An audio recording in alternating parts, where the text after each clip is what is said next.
আসসালামু আলাইকুম। হ্যালো বন্ধুরা, কেমন আছেন সবাই? আশা করছি অনেক অনেক ভালো আছেন। আজকের এই ভিডিওতে আমি কথা বলবো এমএস এক্সেল এর একবারে জিরো থেকে হিরো হওয়ার জন্য যে টপিকসগুলো যে বিষয়গুলো জানা দরকার সেগুলো নিয়েই। তো চলুন আর কথা না বলে আমরা কম্পিউটার স্ক্রিনে চলে যাই, সেখানে গিয়ে ডিটেলস কত হবে। আপনারা যদি একেবারেই কম্পিউটারে মানে এক্সেলে কাজ করতে একবারে ভয় পান, তাহলেই আপনার জন্য এই ভিডিওটি। আর যারা অনেক বেশি জানেন, মানে একটু এক্সপার্ট আছেন, তাদের জন্য না, এটা একবারে বেসিক লেভেলের টিউটোরিয়াল।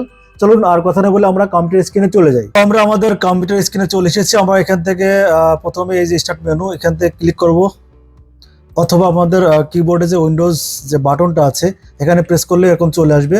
তো এখান থেকে আমরা এক্সেল লিখবো, এক্সেল লিখলে এরকম চলে আসবে। আপনারটা হয়তো বা এক্সেল 2007 2016 এরকম থাকতে পারে, বাট আমাদের একটু আপডেট ভার্সন, যার কারণে এরকম আসতেছে। আপনারা জাস্ট এক্সেল লেখা থাকলে এখানে ক্লিক দিবেন। তবে দেখেন এক্সেল লেখা, এক্সেল ওপেন করে দিয়েছি। তো এখান থেকে দেখেন অনেকগুলো অপশন আছে, অনেক কিছু। যেহেতু আমরা আজকে প্রথম ক্লাস করছি, আমাদের আমাদের হয়তো অনেক কিছু জানা নেই, আমাদের এগুলো কোনো দরকার নেই। আমরা একবারে ব্ল্যাঙ্ক ওয়ার্কবুকে চলে যাব। তো এখান থেকে আমার এরকম যদি ছোট থাকে, এখানে ডবল ক্লিক করে দিলে এটি বড় হয়ে যাবে। তো এই হলো আমাদের এক্সেলের ইন্টারফেস। আপনাদের হয়তো অনেকে দেখে একটু ভয় লাগে যে এতগুলো ঘর এখানে কিভাবে কি কাজ করে। আসলে ভয় পাওয়ার কোনো কারণই নাই, এক্সেল অনেকই সোজা। আপনারা জাস্ট একটু ধৈর্য ধরে ভিডিওটি দেখলে একবারে ক্লিয়ার হয়ে যাবেন। তো দেখেন আমরা এই যে একটা বক্সে ক্লিক করছি, এটি হলো প্রতিটি একটি বক্স, এটা ঘরও বলতে পারেন। তো আমরা এটিকে বক্সই বলবো। আচ্ছা, তার আগে আমরা প্রথমে যেটি করব, আমাদের এখানটাতে এই ঘরগুলোকে একটু বড় করে নেব। তো আমরা কন্ট্রোল চেপে ধরে মাউসটা যেরকম ড্র্যাগ করে বড় হবে, অথবা একবার ডান পাশে দেখেন এই যে এখানে একটা বার আছে, বার এখানে দিয়ে এরকম করে দিলে এটি বড় হয়ে যাবে। তো আমরা একটু আমাদের দেখার স্বার্থে এটি বড় করে নিচ্ছি। আপনার কিন্তু প্রিন্ট করলে এত বড় হবে না, ছোটই হবে। জাস্ট আমাদের এটি বড় করার জন্য আমরা একটু মানে বড় দেখার জন্য আমরা বড় করে নিয়েছি। তো দেখেন আমাদের এই যে প্রতিটি ঘরের একটি অ্যাড্রেস আছে। আপনি যদি এক্সেলে এই অ্যাড্রেসটার মানে কোনটা কোন ঘরের কি অ্যাড্রেস এটি যদি জানতে পারেন, মানে এটা যদি ক্লিয়ার থাকে, তাহলে আপনার কিন্তু আপনি এক্সেল একবারে ইজিভাবে বুঝতে পারবেন। সাপোজ আমি এখানে দেখেন ক্লিক করে আছি, এখানে দেখেন দুইটি জায়গা আমার হাইলাইট হয়ে আছে। এটি হলো ডি আর এটি হলো 6। তার মানে এই ঘরটির নাম ছিল কি D6। এটি আমাদের কোথায় দেখতে হবে যে এটি আসলে D6 কিনা। দেখেন আমার এখানে নেম বক্স আছে। তো এই নেম বক্সে এখানে আমরা সবসময় দেখতে পাবো যে আমরা কোন ঘরে আছি। আমরা দেখেন অন্য একটা ঘরে ক্লিক করছি, আমরা ধরো এইখানে করছি, দেখেন এটি G6 দেখাচ্ছে। এরকম আপনারা যে ঘরে ক্লিক করবেন সে ঘরের নেমটা এখানে দেখাবে। তো আমরা যদি চাই যে আমরা একবারে যদি আমরা যে D100 নম্বর ঘরে যাব, মানে বক্সে যাব, তো দেখেন এখান থেকে ক্লিক করে আমরা D100 নম্বরে চলে আসলাম। আবার যদি আমরা চাই যে না আমরা আমার আগের জায়গাতে ফিরে যাবো, আমরা A1, আমরা ক্যাপিটাল স্মল যেটা দিবে সেটাই হবে। তো আমরা জাস্ট A1 এ দিলে আমাদের এখানে প্রথম ঘরে চলে আসলো। তো এটি হলো আমাদের বক্স নেম। এটি আপনারা খেয়াল রাখলে আপনাদের কাজ অনেকটা ইজি হয়ে যাবে। দেন আমাদের যেটি খুব বেশি দরকার সেটি হলো ফর্মুলা বার। তো ফর্মুলা বার আসলে কি কাজ, দেখেন আমরা একটা সংখ্যা লিখি, এখানে 5 লিখলাম, 6, দেন 4, দেন 5, এরকম 4টা সংখ্যা লিখলাম। তো দেখেন এখানে এই সংখ্যাটি দেখাচ্ছে, বাট আমরা যখন কোনো ফর্মুলা লিখবো তখন কিন্তু এখানে দেখাবে। তো দেখেন আমরা নর্মালি কিভাবে যোগ করি, নর্মালি যেভাবে যোগ করি যে আমরা হয়তো বা এরকম করি কি, এখানে আমাদের কয়টা সংখ্যা আছে, 5 আছে, প্লাস 6 প্লাস 4 প্লাস 5। তো এরকম করলে কিন্তু হবে না, এখান থেকে আপনার অবশ্যই আগে সমান সমান দিয়ে নিতে হবে। তো দেখেন এটি আমাদের এখন যোগ করে দেখাচ্ছে।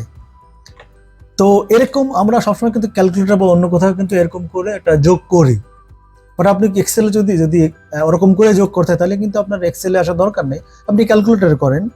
তো এই যে এক্সেলে আসলে অনেক অ্যাডভান্স কিছু আছে, যার কারণে আমরা এক্সেলটা ব্যবহার করব বা করে থাকি। তো দেখেন আমরা এই যোগটা অন্যভাবে করতে পারতাম। কেন অন্যভাবে করতাম, দেখেন আমরা যদি এখানে সংখ্যা চেঞ্জ করি, সাপোজ আমরা এখানে 5 দিলাম, তাহলে কি এখানে কি বাড়তেছে না। তো এই সমস্যার জন্য কিন্তু আমরা এক্সেলে আসি, যে আমাদের যেন কাজটা অনেক ইজি হয়ে যায়। তো দেখেন আমরা এখান থেকে এটা পুরোটাকে ডিলিট করে দিব। ডিলিট করে দেওয়ার পরে সবসময় যোগ করতে গেলে এক্সেলে আপনার যোগ গুণ ভাগ যেটি করেন অবশ্যই আপনাকে ইকুয়াল সাইন আগে দিতে হবে। তো আমরা ইকুয়াল সাইন দিয়ে নিলাম। এখন আমরা এই বক্সটা ক্লিক করব, দেখেন বক্সের নামটা চলে আসলো, প্লাস সাইন দিব, এই বক্সটা ক্লিক করব, প্লাস সাইন দিব, এই বক্সটা ক্লিক করব, প্লাস সাইন দিব, দেন এই বক্সটা ক্লিক করে জাস্ট এন্টার প্রেস করে দেবো কিবোর্ড থেকে। তো তো দেখেন আমার পুরোটা যোগ করে দিল। আমার সাপোজ যদি একটা সংখ্যা চেঞ্জ করতে চাই, এই সংখ্যাটা চেঞ্জ করলাম, দেখেন সে আপডেট হয়ে যাচ্ছে। আবার যদি এই সংখ্যাটা চেঞ্জ করে দেখেন সে আপডেট করে দিচ্ছে। এখন এখানেও কিন্তু একটা সমস্যা আছে। কি সমস্যা? দেখেন আমরা যদি এখানে একটা আমাদের রো বাড়াই, তাহলে দেখেন এখানে কি হবে, একটা রো বাড়ালাম, এখন একটা সংখ্যা দিলাম, দেখেন সে অটোমেটিক ক্যালকুলেট করছে না। তার মানে কিন্তু আমার এক্সেলে এসে যে মূল যে এক্সেলে আসার সুবিধা সেটা কিন্তু হলো না।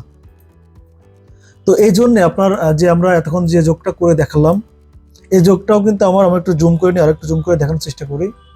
এটাও কিন্তু আমরা প্রপার কাজ না। তাহলে আমরা কিভাবে কাজ করতে পারি দেখেন, আমরা আবার একটু ছোট করে নিয়ে দেখাচ্ছি।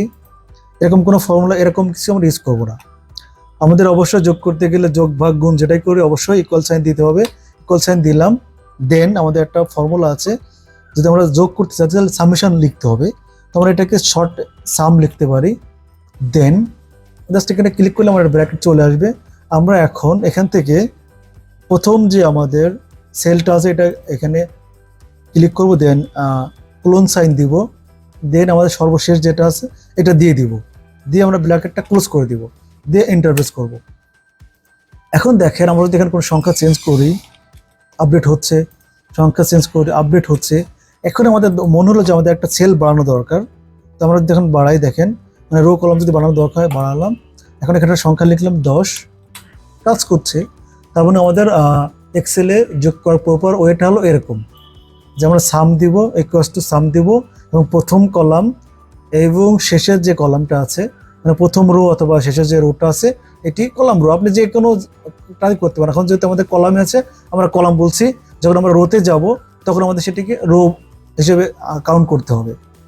তো প্রথমটা প্লাস ক্লোন সাইন দিয়ে এবং শেষেরটা দিতে হবে, দিয়ে ইন্টারফেস করলে এটা আমার কাজ করবে।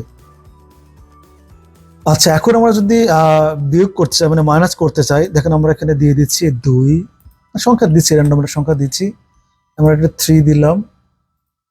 তো আমরা এখন র্যান্ডম এরকম 10 দেওয়ার চেষ্টা করি। আমরা যদি এরকম সংখ্যা বাড়াতে চাই একবারে, এখান থেকে দেখেন আমরা ইজিলি বাড়াইতে পারছি। তো এখন আমরা কি করব, মাইনাস করবো। তো অবশ্যই যোগ বিয়োগ গুণ ভাগ যেটি করবেন সেটি অবশ্যই আগে ইকুয়াল সাইন দিতে হবে, এই কলামটা, দেন মাইনাস সাইন দিব কিবোর্ড থেকে, দেন এই কলামটায় ক্লিক করে দিব, এন্টার দিয়ে দিব, মাইনাস করে দিবে। আমরা এখন যদি সবগুলো টেনে দিই সব জায়গায় ফর্মুলাটা অ্যাপ্লাই হয়ে গেল। তো যেখানে এখানে প্লাস মাইনাস আছে এখানে এই সংখ্যাটা বড়, তারপর মাইনাস আসছে, যেটিকে একটু বড় করে দিই তখন থাকবে না। ওয়াও। এখন আমরা গুণ করব। তো গুণ করার ক্ষেত্রে যেটি বেশি দরকার হয় মানে একই নিয়ম, আমরা জাস্ট ইকুয়াল সাইন দিব, দেন এই সংখ্যাটা দিব, যদি এই সংখ্যা দিয়ে গুণ করতে চাই এখান থেকে কিবোর্ড থেকে গুণ সাইন দিব, দেন এটা দিব, মানে এই রোটা দিব, এন্টার দিয়ে দিব। এখন যদি এবার টেনে দিই সবগুলো একবারে হয়ে যাবে। তো আসলে এক ক্লিকের মাধ্যমে অনেকগুলো রো কলামকে যোগ করা যায়, যার কারণে এক্সেলে আসলে আপনার অনেক সময় বাঁচিয়ে দিবে। আচ্ছা, আমরা যখন প্রফেশনাল যোগ করব তখন এরকম করে ধরে ডান পাশে এখান থেকে দেখেন অটো সাম আছে, এখান থেকে অটো সাম জাস্ট একটা ক্লিক দিব, সে আমাদেরকে অটোমেটিক যোগ করে দিবে।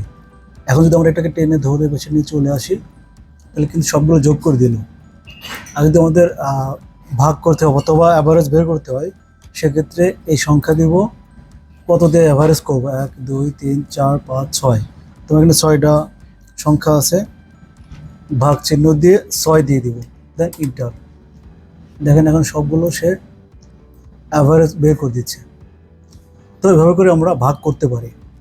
এর ছাড়া আমাদের আরেকটা জিনিস দরকার হতে পারে, আমরা যদি এখন একটা কোনো ফোন নাম্বার লিখতে চাই সেক্ষেত্রে কি হয়, 0171 এরকম একটা নাম্বার দিলাম, যখন ইন্টার দেবো তখন দেখবেন সামনে জিরোটা নাই।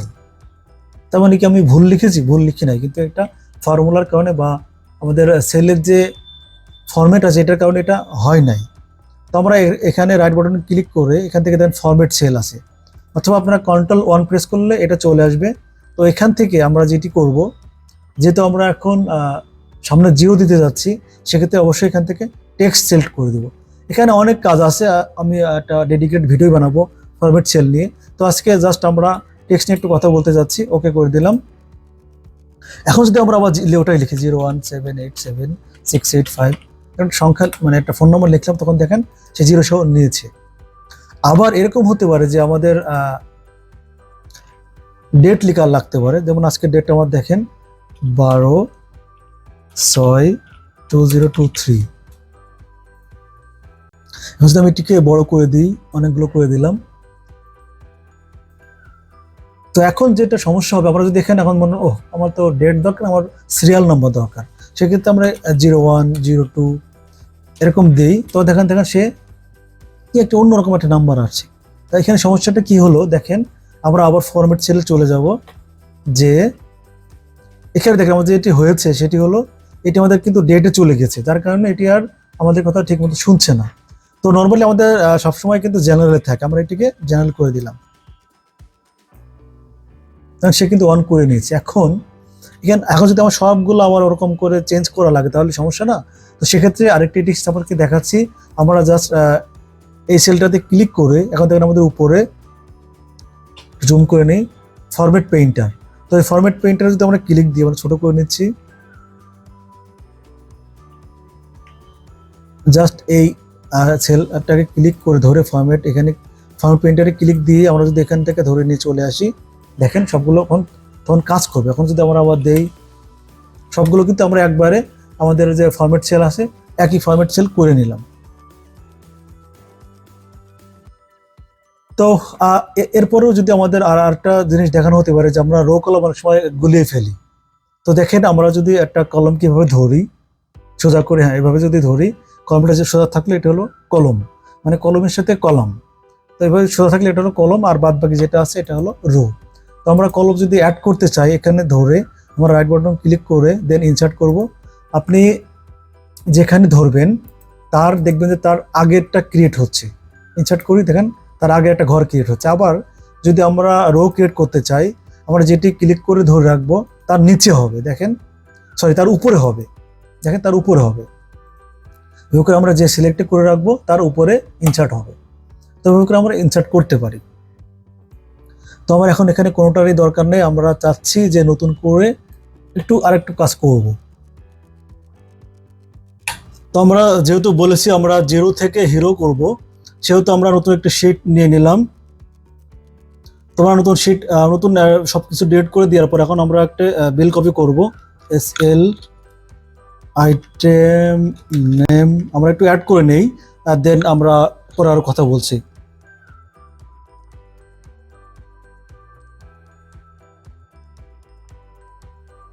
তো দেখেন আমি অ্যাড করে নিয়েছি, এখন আমরা এটিকে জাস্ট একটু বোল্ড করে নিচ্ছি, এবং আমার আগে থেকে একটু লেখা ছিল, আমি জাস্ট লেখাগুলো পেস্ট করে দিচ্ছি, কারণ লেখাতে আমি সময় ব্যয় করতে চাই না। এটুকু আমরা যোগ করে নিব, আর বাদ বাকিটা আমরা করে নিব। দেন আমি লেখাগুলো জাস্ট পেস্ট করে নিচ্ছি। তো এখন দেখেন আমার অ্যামাউন্ট লাগবে, আমরা এখানে অ্যামাউন্ট করতে গেলে এই দুটো সংখ্যা অবশ্যই গুণ করা লাগবে। যেটি দরকার হবে এখান থেকে আমরা ইকুয়াল সাইন দেবো ফার্স্টে, দেন এটার সাথে গুণ করব এটা, জাস্ট এন্টার দিয়ে দেবো। এখন আমরা যদি এটাকে ধরে এরকম যখন প্লাস সাইন আমরা তখন যদি টান দিয়ে দিই, সবগুলো কিন্তু আমার মানে গুণ হয়ে গেল। এখন আমাদের আরেকটা দরকার হতে পারে যে আমাদের টোটালটা দরকার হতে পারে। টোটাল আমি কিন্তু অলরেডি আপনাদেরকে শিখিয়েছি যে কিভাবে টোটাল করতে হয়। তো আমরা এখানে সমান সমান দিব, দিয়ে আমরা একবারে অটো সাম করে দেবো, যেহেতু আমরা অলরেডি কাজ শিখে ফেলছি। সমান সমান আমার দরকারই নাই, আমরা একবার এখান থেকে একটু সিলেক্ট করে এখান থেকে অটো সাম দিয়ে দিব, দেন অটোমেটিক যোগ হয়ে গেল। এখন আমাদের ডিসকাউন্ট দরকার হতে পারে, ডিসকাউন্ট সমান সমান দিলাম। এখন আমার এখানে এটা ম্যানুয়ালি করতে হবে, সমান সমান দিয়ে এই যে ঘর এটা এর সাথে গুণ করব 5 দিয়ে। আমরা যদি পার্সেন্টটা ইউজ করি, উপর থেকে দেখেন এখানে উপরে পার্সেন্টেজ আছে 5 এর উপরে, এটা পার্সেন্টেজ দিয়ে দিলাম, সে কিন্তু 5% অলরেডি করে দিয়েছে। এখন আমাদের পেয়াবল, যেটা পেয়াবল সমান সমান কত হবে, তাহলে সেটা আমরা করে ফেলি, সমান সমান দিব, দিয়ে এখান থেকে মূল সংখ্যার সাথে মাইনাস করব এই সংখ্যা ডিসকাউন্টটা, দেন এন্টার দিয়ে দেব। তো দেখেন আমরা যদি এখন এখানে কোনো সংখ্যা চেঞ্জ করি, সাপোজ আমাদের এটার প্রাইসটা একটু কমিয়ে দিলাম, 6400 দিয়ে দিলাম, দেখেন সব জায়গায় এটা কিন্তু কাজ করছে, তারপর আমাদের ফর্মুলাটা কাজ করছে। এভাবে করে আমরা একটি বিল কপি খুব ইজিলি বানিয়ে ফেলতে পারি। আর যদি এরকম কোনো ঘরের পাশে এরকম জায়গা থেকে যায়, সেক্ষেত্রে আমরা এরকম সরিয়ে বড় করতে পারি, অথবা ডবল ক্লিক করলে এটি নির্দিষ্ট আকারে বড় হয়ে যাবে। এখন আমরা যদি আমরা এটিকে প্রিন্ট করতে চাই, তার আগে আমি দেখেন এখানে আমরা একটা বর্ডার দিতে যাচ্ছি, সম্পূর্ণভাবে একটা বর্ডার দিয়ে দিই। তো বর্ডার দেওয়ার ক্ষেত্রে আমরা এখান থেকে উপরে দেখেন এখানে বর্ডার থেকে আমরা এখান থেকে অল বর্ডার করে দিব। দেন আমাদের যদি নিচেটা বর্ডার করা দরকার হতে পারে, তো এখান থেকে এটিকেও বর্ডার করে দিয়ে এখান থেকে জাস্ট বর্ডারে অল বর্ডারে দিয়ে দিলে এটি বর্ডার হয়ে গেল। এখন আমরা যদি একটা প্রিন্ট প্রিভিউ আনতে চাই, দেখি কি অবস্থা হয়, তাই খুবই বাজে অবস্থা। আমরা একে একটু সাইজ করে নিব। তো আমার পেজ সেটআপ থেকে আমরা এটিকে আমরা ছোট পেজ করে নিব, A5 করে নেই, যেহেতু আমাদের বিল কপি ছোট পেজ হলেই ভালো হবে। তো দেখেন এখন মোটামুটি একটা সাইজ চলে আসছে। এছাড়া যদি আমরা আরো কিছু অ্যাড করতে চাই, আমরা যে যদি কলাম অ্যাড করতে চাই, যে ঘরে সিলেক্ট করব যে রোতে তার উপরে অ্যাড হবে, তো তখন আমরা এখান থেকে ইনসার্ট করছি, আমরা আরো একটি ইনসার্ট করে নিচ্ছি। সাপোজ আমাদের যদি দোকানের নাম দেওয়া লাগতে পারে AMA টেকনোলজি LTD, এভাবে করে আমরা নাম দিতে পারি। তো এখানে যদি আমাদের এরকম হয় যে দেখেন আমাদের এখানে ঘরে লিখেছি, বাট এ ঘরে কিন্তু দেখাচ্ছে না, আমাদের পুরো ঘর মিলিয়ে লাগবে। জাস্ট এটিকে আমরা পুরো ঘরটাকে ধরে উপর থেকে মার্জ অ্যান্ড সেন্টার এখানে করে দিতে পারি। দেখেন এটি মাঝখানে চলে আসলো। আমরা এখানে লিখতে চাই যে এটি আমাদের বিল কপি, তো আমরা এখান থেকে দেখেন উপর থেকে আমরা ইনসার্টে চলে যাব। ইনসার্ট থেকে এখানে দেখেন অনেক কিছু আছে, আমরা এখান থেকে শেপ নিব। তো শেপ এখানে অনেক ধরনের শেপ আছে, আমরা জাস্ট এই শেপটাকে চুজ করছি, এরকম ধরে এখানে নিচে এরকম করে ড্র্যাগ করলে এটি কিন্তু খুব ইজিলি একটা শেপ ডিজাইন করা যাবে।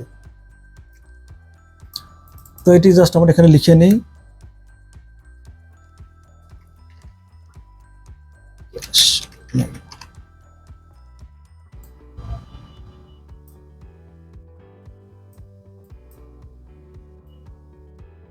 এটাকে যদি আমরা অ্যালাইনমেন্টটা ঠিক করতে চাই, দেখেন এখান থেকে যে আমরা হোমে যাব, এখান থেকে এটাকে সেন্টার করে দিব। এখন এই ঘর আপনারা চাইলে একটু টেনে বড় করতে পারেন, এরকম করে আমরা যদি বড় করে দেই, আমরা যদি প্রিন্টে যাই দেখেন মোটামুটি একটা ভালো পজিশনে চলে আসছে। আমরা জাস্ট আজকে ভিডিওটা এটুকুই রাখলাম। পরবর্তী ভিডিওতে আমরা ডিটেলস আরো ক্যাশমেমো কিভাবে বানানো যায় সেই বিষয়ে একটা ফুল একটা ভিডিও নিয়ে আসবো। আপনারা কে কে ফুল ক্যাশমেমো ভিডিও দেখতে চান সেটি অবশ্যই কমেন্টস করে জানাবেন। তো আজকের ভিডিও এখানে শেষ করছি। যদি ভিডিওটি ভালো লেগে থাকে তাহলে লাইক, কমেন্টস এবং শেয়ার করতে একদমই ভুলবেন না। And that's all, thank you so much, tata, bye bye, আল্লাহ হাফেজ।